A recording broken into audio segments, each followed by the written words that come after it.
So I'm going to my Thomas Freak. I'm about to get on the radio with this in a minute. KBCS 1.3. I'm about to get on that jam. It's cracking. What's up, hip hop?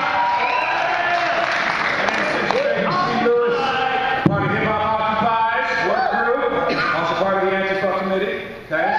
And I think my message to everybody here, especially to all of the middle class, your class is falling, it's failing, it's done.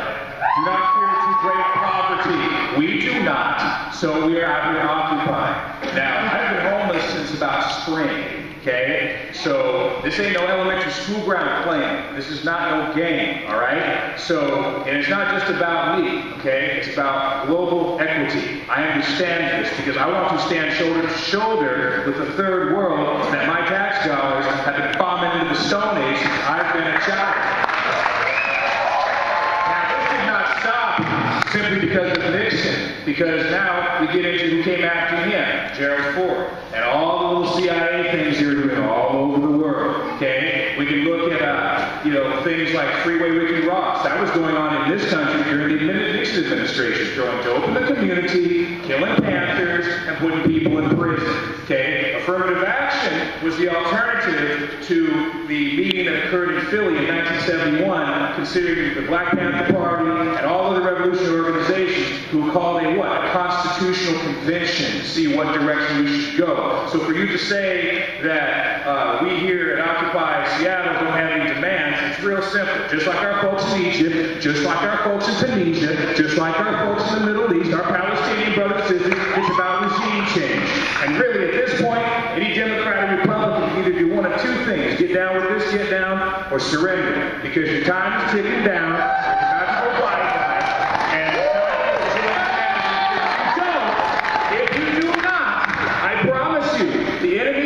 Around the country are going to sit down next to you when you're on vacation and push the button and go click. And guess what? You, your family, your friends, the whole building goes up. Why? Why? I'm going to tell you why. It's not about their religion. It's not about their ideology. It's about their desperation based upon what the United States is doing to people all over the world in our name, quote unquote, and what they're starting to do to us here. Okay? The 1% is hand in glove with our government.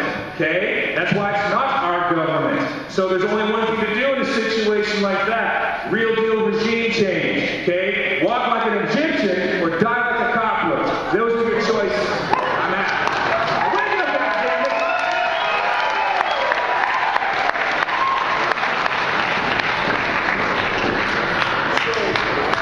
So we have a lot of reference to this being a democracy in this country. But let me give you something. Does anybody know the definition of fascism? Fascism is a political government merges with corporate powers. What the hell do we have? Come on, man. We're not living in a democratic society. And the thing is, my question though is, everybody's talking about like this poverty and we're rolling poverty in the schools, that we got to improve the schools.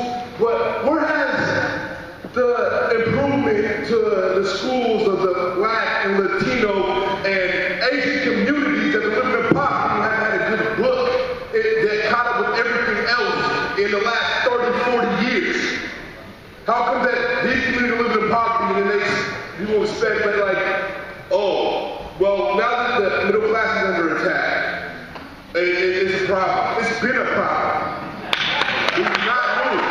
It's been a problem since the day of slavery was invented. The proletariat working class has tried to rise up before, particularly Fred Hampton, Huey P. Newton, the shots of school. They rose up, and guess what happened to them? All my heroes are dead, in prison, or in a political asylum in Cuba. So the thing is, like, when people start talking to me about, when 1%ers on a panel talk to me about how they are with the Occupy Seattle movement, so sorry for my skepticism. Because obviously, to the little person who sold his business to Microsoft, how can you have any contributions? How come you sit there and you talk about it like you care about this movement, but people sitting in cushy homes, who are starving, living in the poor, living in shelters, living in apartment complexes that are nothing but organizations claiming to be non-profits, but are poverty camps taking advantage of people. Thank you. So,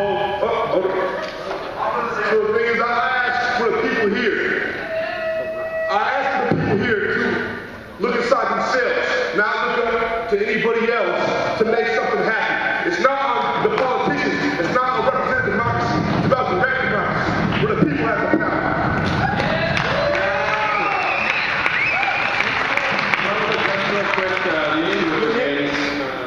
Excuse me, I think we're over.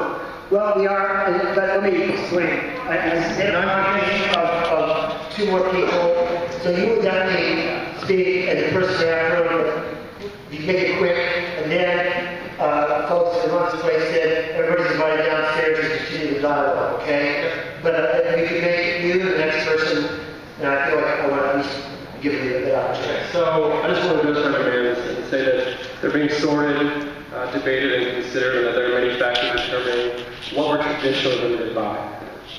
We have made our first demand, which is the government to take its money locally, rather than giving it to the national banks to finance war, and not gambling with exchange. The thing is, we are so broad, we are so universal in our scope, everything is on the table. To ask us to take anything off, whittle them down, and create nice little sound bites is an urgent condition cultivated by corporate media and the entrenched hierarchy. We are the people, okay? Our demands will be forthcoming. The great thing about our movement is we want everyone to be heard, everyone have a voice. Secondly, I've been occupying Seattle City Hall for about a month. I've met many social organizers who continue to spread their ideals and ideas in the name of the Occupy movement. I love meeting new people, especially politically active people. And the great thing about people I've met is they listen, which is a roundabout way of saying citizens listening to citizens is a beautiful thing. The missing piece of this puzzle for laying our demands to the government's ears and having them listen is that they don't. Our national government, especially, and even our city government, have procedures for decades that erect barriers between the specifics of daily government operations and their accountability and the input of the people they wish that they should be providing for. My question is directed towards Nick McConnell. Do you think the access to city officials, including being escorted around City Hall by security, is adequate access to government officials?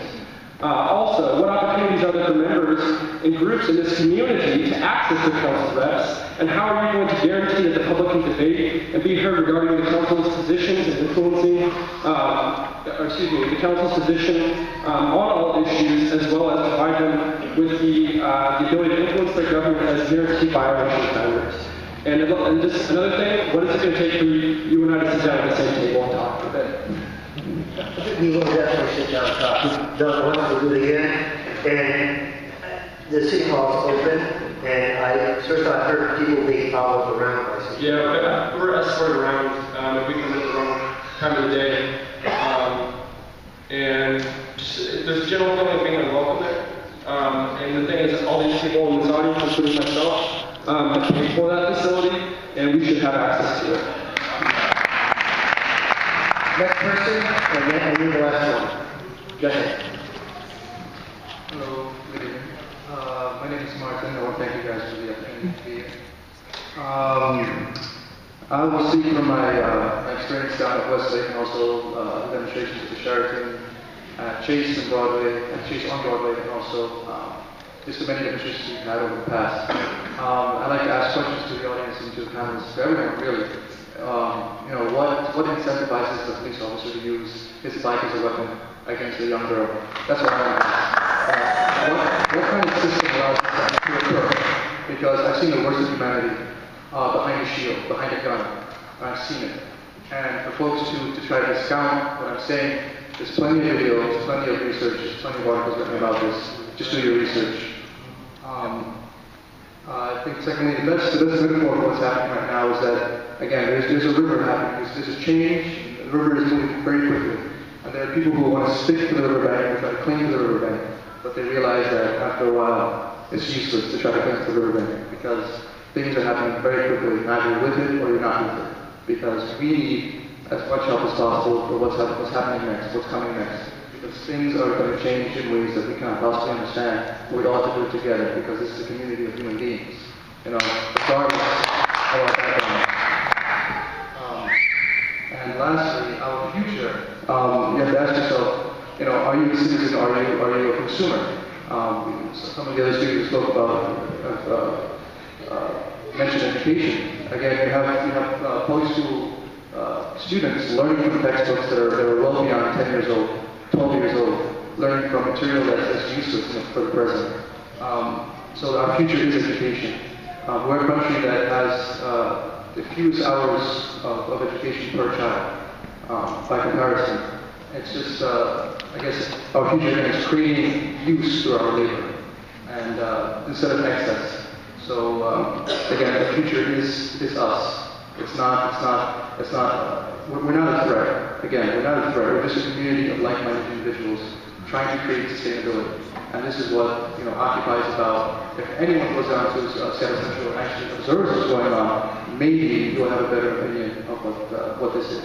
So thank you. Thank you very much for very